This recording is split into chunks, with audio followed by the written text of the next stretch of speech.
Hi viewers, welcome to our channel. ప్రస్తుతం మనతో పాటు దామ్ బాలాజీ గారు, సీనియర్ జర్నలిస్ట్, ఒకసారి మాట్లాడదాం. సార్ నమస్కారం. సార్ ఏపీ మద్యం కుంభకోణానికి సంబంధించి మొదటి అరెస్ట్ అయితే జరిగింది సార్. రాజ్ కసిరెడ్డి అరెస్ట్ అయిపోయారు అని చెప్పేసి చెప్తున్నారు. అండ్ అతని రిమాండ్ రిపోర్ట్ కూడా బయటకు వచ్చేసింది. అతను జగన్మోహన్ రెడ్డి గారు నిరికించేశారని కూడా అంటున్నారు. మరి దీనికి సంబంధించి ఎటువంటి వివరాలు ఉన్నాయి? మరి రిమాండ్ రిపోర్ట్ లో ఏముంది సార్? మద్యం కుంభకోణంలో సిట్ తన పరిశోధనని వేగవంతం చేసింది, ఇన్వెస్టిగేషన్ని, అరెస్టులు స్టార్ట్ అయినాయి. ఆల్రెడీ విజయసాయి రెడ్డితో 2 సార్లు సిట్ సమావేశమైంది. విజయసాయి రెడ్డిని గంటల పాటు విచారణ కొనసాగింది. విజయసాయి రెడ్డి అనేక విషయాల్ని సిట్కి ముందు ఉంచాడు. ఎందుకంటే ఈ కుంభకోణంతో విజయసాయి రెడ్డికి కూడా సంబంధం ఉంది. ఈ కేసులో విజయసాయి రెడ్డి అక్యూజ్డ్ నెంబర్ 5గా ఉంటున్నాడు. సో మెల్లగా విజయసాయి రెడ్డి అప్రూవర్గా మారే అవకాశాలు కనిపిస్తున్నాయి. ఎందుకంటే జనరల్గా ఇన్వెస్టిగేటివ్ ఏజెన్సీలు ఏం చేస్తుంటారంటే ఆ కేసులో బలంగా ఉన్న ఒకరిని ఎవరినైనా అప్రూవర్గా మార్చేసి వాళ్ళ వాంగ్మూలాలు బేస్ చేసుకుని మిగతా వాళ్ళని అరెస్ట్ చేస్తారు.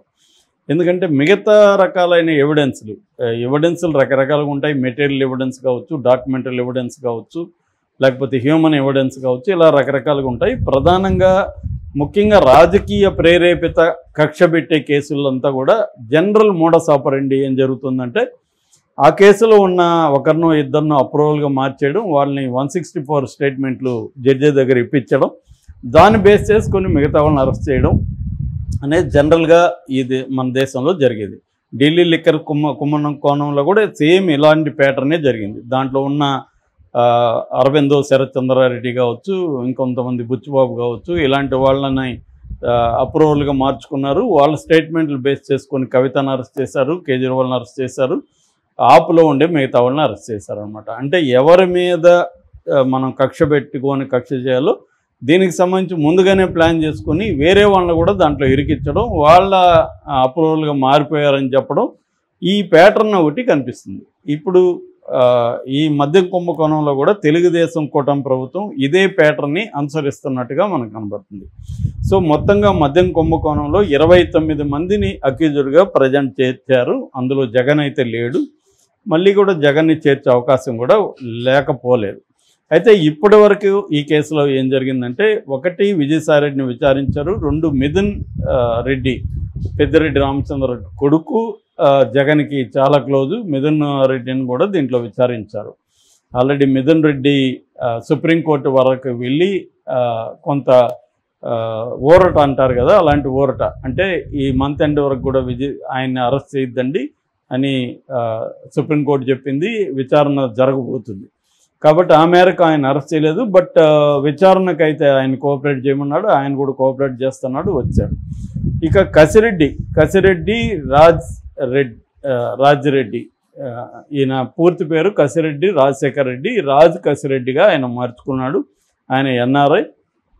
ఆయన గత ప్రభుత్వంలో ఐటీ సలహాదారుగా పనిచేశాడు. సో ఆయనకి మధ్య కుంభకోణానికి సంబంధించి అప్పగించారు. ఇదేంటంటే ఆంధ్రప్రదేశ్ స్టేట్ బెవరేజెస్ కార్పొరేషన్ కింద వీళ్ళే గవర్నమెంటే షాపుల్ని రన్ చేసినప్పుడు కొన్ని కొత్త బ్రాండ్లు కావచ్చు, లేదా పాత బ్రాండ్లని కొత్తగా ఇంట్రొడ్యూస్ చేయడం కావచ్చు, ఇవన్నీ ఇంట్రొడ్యూస్ చేశారు. ఈ క్రమంలో తను కొన్ని బ్రాండ్లని ఇచ్చేసి వాళ్ళకి రేట్లు ఫిక్స్ చేసి రేట్లలో కమిషన్ తమకి ఇవ్వాలి.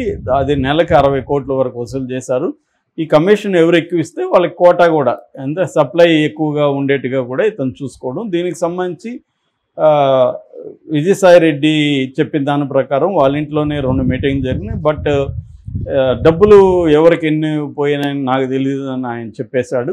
సో ఇప్పుడు ఆయన ఇచ్చిన ఇన్ఫర్మేషన్ పెట్టుకొని కసిరెడ్డిని అరెస్ట్ చేశారు. కసిరెడ్డి కోర్టుకి వెళ్ళాడు కానీ ఆయనకి ముందస్తు బెయిల్ దొరకలేదు. సుప్రీంకోర్టుకి వెళ్ళాడు కానీ సుప్రీంకోర్టులో కూడా ఇంకా విచారణకు నోచుకోలేదు. దాంతో ఆయన్ని ప్రెజర్ చేయడానికి వాళ్ళ నాన్నని తీసుకుపోయి విచారించారు, వాళ్ళ ఇండ్ల మీద దాడులు చేశారు.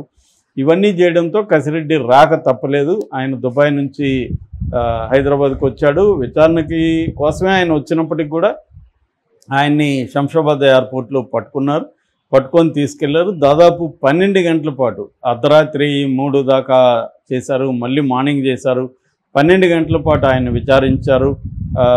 విజయసాయి రెడ్డి చెప్పిన ఇన్ఫర్మేషన్ పెట్టుకొని విచారించారు. విచారించిన తర్వాత ఆయన ఏసీబీ కోర్టులో ప్రవేశపెట్టారు. ఏసీబీ కోర్టు జడ్జి గారు భాస్కర్ రావు ఇతను సిఐడి కోర్టులో కదా పెట్టాలి, ఎందుకంటే సిఐడికి సంబంధించిన ఇన్వెస్టిగేటివ్ ఏజెన్సీ సిఐడి కదా అనేది అడిగినప్పుడు అక్కడ ఉన్న దమ్మాలపాటి శ్రీనివాస్ ఏజీగా ఉంటున్నాడైనా అడ్వకేట్ జనరల్, తర్వాత పిపి కళ్యాణ్, వీళ్ళిద్దరు కూడా ఆర్గ్యుమెంట్లు ఏమని చెప్పారంటే ఇది పీసీ యాక్ట్ కింద ఉంది కాబట్టి, పీసీ యాక్ట్ ఉన్నప్పుడు, పీసీ అంటే ప్రివెన్షన్ ఆఫ్ కరప్షన్ యాక్ట్ ఉంది కాబట్టి ఈ కోర్టులో చేయొచ్చు, ఈ కోర్టు రిమాండ్కి పంపించవచ్చు అనేది జడ్జి గారిని కన్విన్స్ చేశారు. అక్కడున్న పొన్నవాళ్ళు సుధాకర్ రెడ్డి మళ్ళీ ఆయనే రంగంలోకి వచ్చాడు. ఈయన తరఫున కూడా పొన్నవాళ్ళు సుధాకర్ రెడ్డి వాదించాడు, కానీ ఆయన వాదనని జడ్జి గారు కన్విన్స్ చేయలేదు.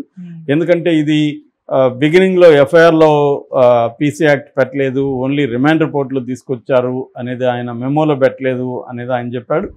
దాన్ని కూడా వీళ్ళు కన్విన్స్ చేశారు దొమ్మాలపాటి శ్రీనివాసులు. మేము మెన్షన్ చేశాము అవినీతి జరిగిందని, అంతవరకు చాలు, సెక్షన్ ఇప్పుడైనా పెట్టచ్చు, అదేమీ ప్రాబ్లం కాదని చెప్పారు. జడ్జి గారు కూడా వీళ్ళ వాదనతో కన్విన్స్ అయ్యి కసిరెడ్డికి 13 రోజులు శిక్ష కాదు రిమాండ్ విధించారు. ఇప్పుడు కసిరెడ్డిని కూడా కస్టడీకి తీసుకోవడానికి కూడా కస్టడీ పిటిషన్ను కూడా పోలీసులు వేసే అవకాశం కనిపిస్తుంది సిట్ అధికారులు.